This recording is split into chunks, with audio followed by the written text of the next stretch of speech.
Why do you think a personal brand is important for all of us? No matter where we're at on our journey in life, employee, CEO of Vodafone, One NZ as an example. Why is it important? I just think we all have them, right? You have a personal brand regardless if you want one or not. You don't get to choose. You have one. It's a reputation, right? You have one just because you exist. So do you want your personal brand? Do you want to control what your personal brand says to other people, or do you not? And I think that's the key. Like, if you're just okay with letting things happen to you, then don't worry about it. Like, don't put the effort into it. Carry on with your life. Let stuff happen to you as it happens. But if you want to take some form of control and go, this is who I am, I want to make sure that story's told the right way. That's the first reason why you should do it. Is that like take yourself as an example. Like, you're someone who got a lot of purpose and where you go, and so by you taking control of your personal brands allows you to dictate where that takes you into the future. But if you don't and you just let it go, then who's going to know that story, and what are the things people are going to say behind your back or in different places, and do you get the opportunities? So that's the first reason I would do it. Is just, you've got it anyway, you may as well put some effort into it. But then next is that we know that in New Zealand, that 70% of businesses who are 0 to 1 get all their work off reputation. Everyone knows them, referrals. That's, if you talk to any one of those people, where'd you get your last client? Word of mouth. Yeah. What if you could just scale that word of mouth online? What if you could just do what Jason does and just speaks his truth every day, and like thousands of people see it every day? So you just got this opportunity to speak to so many more people. Now, you only care about that if you care about the direction you're going with some purpose. Like, you don't care about it otherwise. And so most people won't. And like, I've come around like full circle in this piece. So actually, like, if you don't care about it, like, honestly, like, switch this podcast off and like just go away, because that's good. Like, you're one less person I have to compete with in noise. Like, you're one less person clouding up all the noise.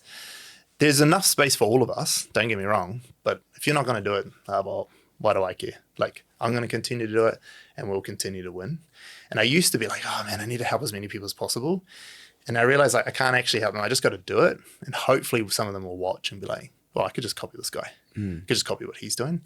But I used to be a lot more vocal, like, why are you such an idiot? Like, just do the thing. Like, and I realized I can't really do that anymore. Like, I can't anyway. I don't have the energy to do that. Well, I'm sure you've spent a lot of time thinking about why they don't do it. Is there anything in there for those people who do want to build a personal brand, or do just want to build a brand in general, but they sit at the keyboard or they sit at the phone or whatever it is, and they just can't quite get the reps going? Yeah. I think the only real reason that stops people from doing it is insecurity at the beginning. There's obviously busyness comes into it, but if it's something that you really want, you'll find the time. We all have the time, but it actually just comes into like a slight bit of insecurity, like it's not, or like it's not really working fast enough, or something. There's something in there that you're questioning, and if that's the case, that part of it, to get over it, is real hard. I'm not going to try solve for that. You can go do your own soul searching.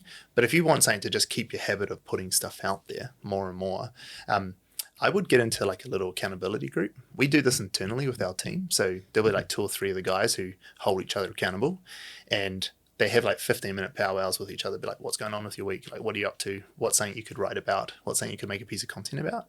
And that's what has allowed our team to drive content out themselves as their own personal brands. Because as a business owner, trying to like force your team to do personal brand posts, like, it never works. Yeah. Like, it's not going to work. And we've tried it in the past and it doesn't work.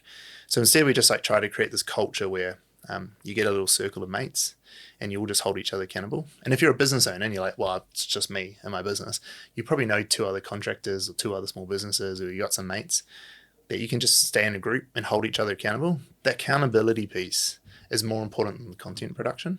You don't need to do, like, when you started, you're the same as me. We just did shit. Yeah. And then we figured out what worked and what did better over time. But we had like some motivation that both of us had to keep going. And if you don't have that, then try to get some people around you who will help you. It's honestly the most powerful thing I've seen. Like, we've got a little cohort group in our business of small businesses who do it. And there's, about 30 of them in there. And they, man, the stuff they're churning out now, because every week they have to show up and be like, oh, no, I didn't do anything this week. And everyone just rips into them. Yeah. You know, it's like, why? What happened? But they don't rip in like you're useless. They're just like, are you all right? Like saying wrong? You must be saying wrong if you didn't do it. And they're like, nah, everything's good. I just didn't do it. Yeah, I better do it. That would be my advice. Like it's if you think about the biggest creator in the world, Mr. Beast, that's what he did.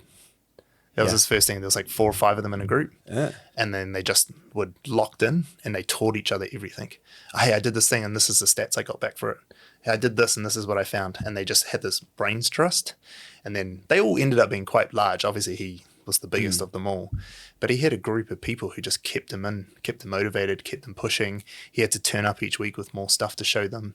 I think that's way more powerful than trying to be like, oh, this is the hack for the next social media reel to go off. Like, Yeah. you know?